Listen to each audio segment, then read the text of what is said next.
pick in the draft will draft Travis Hunter. Signs are pointing that way, but I'm not ruling out them taking Abdul Carter with that pick. I think what I am coming to terms with more and more is that I would be a little surprised to see Cleveland take a quarterback at number 2. Seems like Shedeur is not going to be for them. Cam Ward to the Titans, number 1 overall. Feel pretty confident about that one.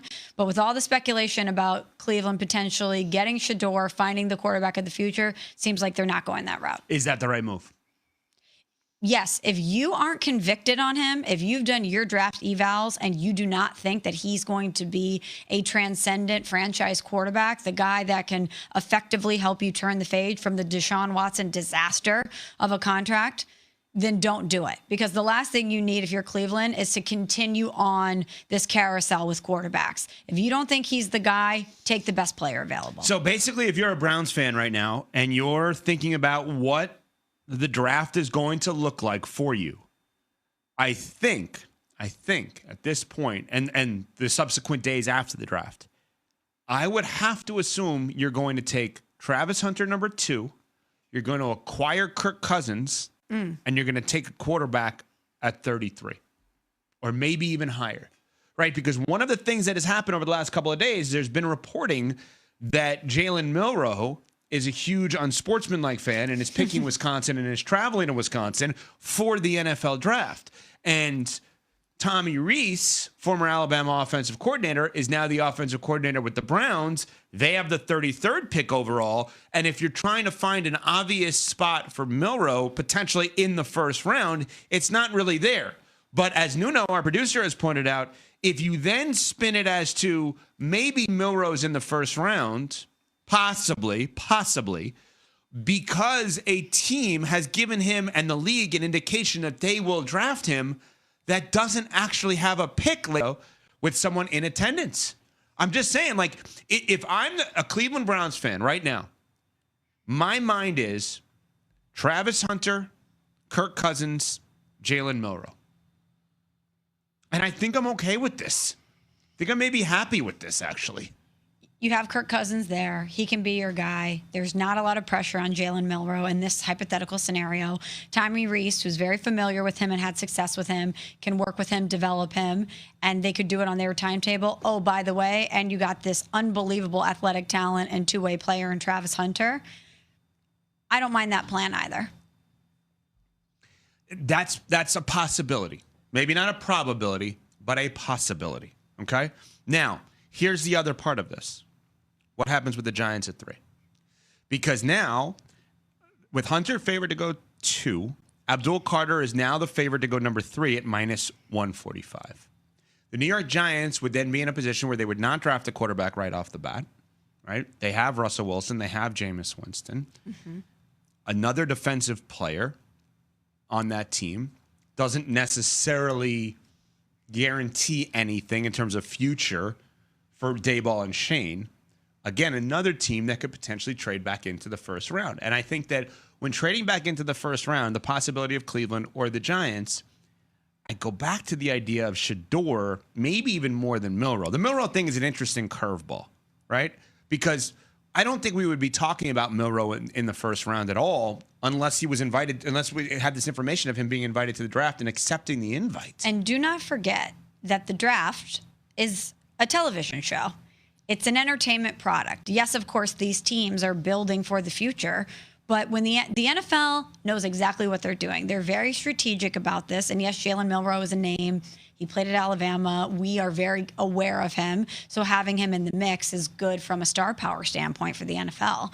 But they don't want to bring somebody like that in that they're just going to film sitting around in the green room the entire time. So maybe they've had conversations with teams about their interest in him, and they think it would be a more compelling television product if he was there. And his name NFL would rather have a green room guy. It's unbelievable drama. We still can think about Aaron Rodgers. We still think about Brady Quinn. We still think about Geno Smith.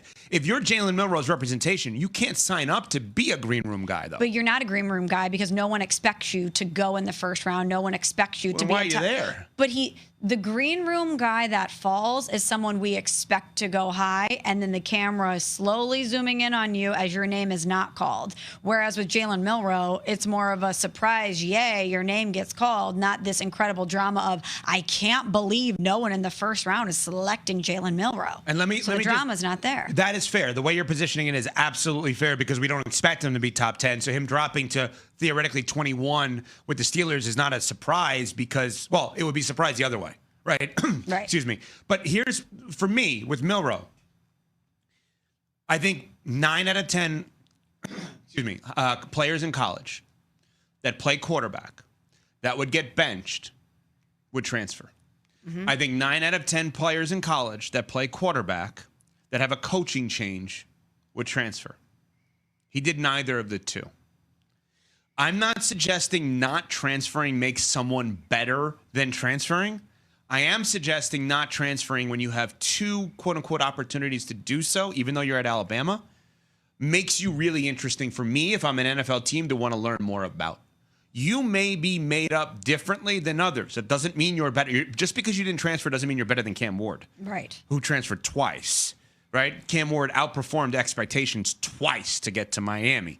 But I am interested in learning a lot more about you because you are not like everyone else. Is that a good thing or a bad thing? That is the intrigue for me when it comes to Milroe, is a lot of like, how are you made up? Because clearly it's different than others. See, and I almost look at it the opposite way. If you're Cam Ward, obviously the physical tools are different, but the fact that you've been able to go into different environments, different personnel, different culture, different landscape, and have success in different spots leads me to believe that you're malleable, that you can come in to whatever situation that I'm going to throw you in and figure out a way to still be successful. So the Shedeur part is so interesting with this, right? Because he's sliding. His draft position over under is 8.5. But at the same time, the teams that are drafting 2 and 3 are still the favorites to draft him, both the Giants and the Browns at plus 250.